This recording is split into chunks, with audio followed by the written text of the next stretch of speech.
नेपाल की 7 सबसे रहस्यमयी जगहें जिनके रहस्य सुलझाते सुलझाते वैज्ञानिक भी पागल हो गए। नंबर 7, रानी महल। इस महल को नेपाल का ताजमहल माना जाता है क्योंकि जनरल खदगा शमशेर राणा ने अपनी पत्नी की मृत्यु के बाद उनके लिए बनवाया था। और जिस तरह ताजमहल शाहजहां का प्यार की निशानी है, वैसे ही यह रानी महल जनरल के प्यार की निशानी है। इस महल का निर्माण जनरल खड्ग शमशेर जंग बहादुर राणा ने 1893 में करवाया था, जहां कई हिंदू लोग पास के नदी के तट को शवों को जलाने के लिए एक विशेष स्थान के रूप में उपयोग किया करते थे। और यहाँ के स्थानीय लोगों ने कई अशुभ घटनाओं का अनुभव किया है, जिस वजह से यह महल काफी रहस्यमयी भी बन जाता है, जहां कई रहस्यमयी घटनाओं के होने के किस्से भी मशहूर हैं। नंबर 6, सुंदरीजाल। नेपाल का यह स्थान काफी प्रसिद्ध है क्योंकि यहाँ से काठमांडू के प्रमुख हिस्सों में पानी की आपूर्ति की जाती है। लेकिन इस जगह को लेकर कई लोगों का दावा है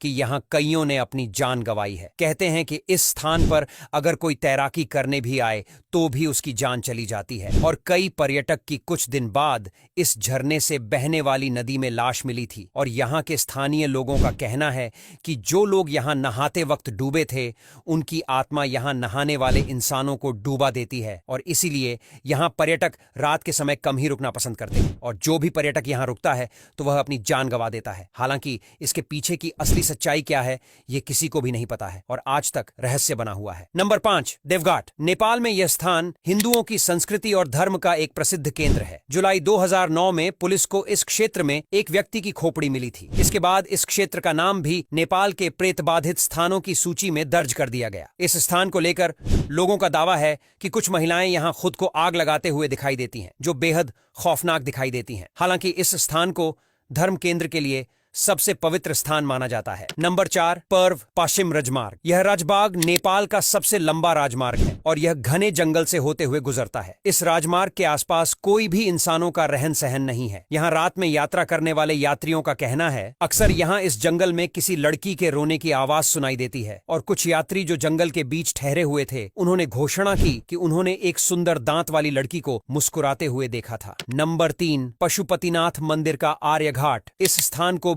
नेपाल के प्रेत बाधित स्थानों में से एक माना जाता है। इस जगह को शव जलाने के लिए सबसे अच्छा स्थान माना जाता है। इस स्थान को लेकर दावा किया जाता है कि यहाँ पर लोगों की भयंकर चीखें और पुकार सुनाई देती हैं। यही वजह है कि इस स्थान पर लोग दिन में भी अकेले जाने से कतराते हैं। नंबर 2, मगलिंग नारायणा घाट। नेपाल की यह जगह बेहद खूबसूरत है, लेकिन अक्सर यहाँ के स्थानीय लोग रात में इस रोड पर यात्रा न करने का सुझाव देते हैं। रात के समय में इस सड़क पर अजीबोगरीब घटनाएं होती हैं। हालांकि यह दावा केवल रात के समय का ही है। रात के समय में यहाँ यात्रियों को कई आवाज और गाड़ी पर हलचल वगैरह महसूस होती है और काफी डरावनी लड़कियां लिफ्ट मांगते भी दिखाई देती हैं। कुछ यात्रियों का यह भी कहना है कि गाड़ी के पीछे कई डरावनी महिलाएं भी भागते दिखाई देती हैं। यहाँ की स्थानीय पुलिस कहना है कि यह रास्ता कभी अपराध का गढ़ हुआ करता था। नंबर 1, रानी बैन। यह नेपाल के सुदूर पश्चिमी जिले में काफी खूबसूरत जंगल है और यहाँ दुनिया भर से लोग घूमने के लिए आते हैं। लेकिन दिन में यहाँ जाना सभी पसंद करते हैं, लेकिन रात के समय यहाँ भूल कर भी कोई नहीं जाता। जी हाँ, इस जंगल को नेपाल के सबसे प्रेत बाधित स्थानों में से एक माना जाता है। कहते हैं कि रात में इस जंगल से किसी लड़की के रोने की आवाज आती है, लेकिन अगर पास जाएं तो कुछ भी दिखाई और सुनाई नहीं देता। इसके पीछे कारण है कि यहाँ एक लड़की की हत्या कर दी गई थी। हत्यारे को घटना के एक दिन बाद इस जंगल के एक बड़े से पेड़ पर लटका पाया गया था और वहाँ के लोगों का मानना है कि वह आवाज उस लड़की की ही है। अब यहाँ तक वीडियो देख ली है तो फिर वीडियो को लाइक और शेयर करना बिल्कुल भी मत भूलना।